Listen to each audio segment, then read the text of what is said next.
मिळतो, मनःशांती, चिंता, भीती आणि अस्थिरता दूर होतात.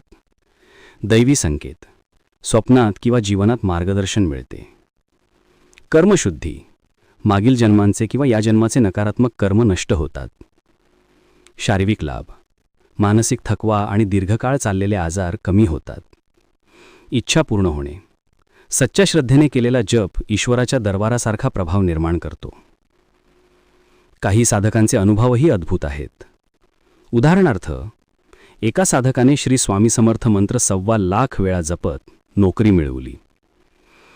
जप करताना नियम, संयम, शुद्ध आहार आणि श्रद्धा अत्यंत महत्त्वाचे आहेत. हसत खेळत किंवा नजरेने जप करणे फलदायी होत नाही. 1.25 लाख मंत्र जप हा फक्त शब्दांचा खेळ नाही, तर आत्मा आणि दैवी शक्तीशी जोडणारा एक सेतू आहे.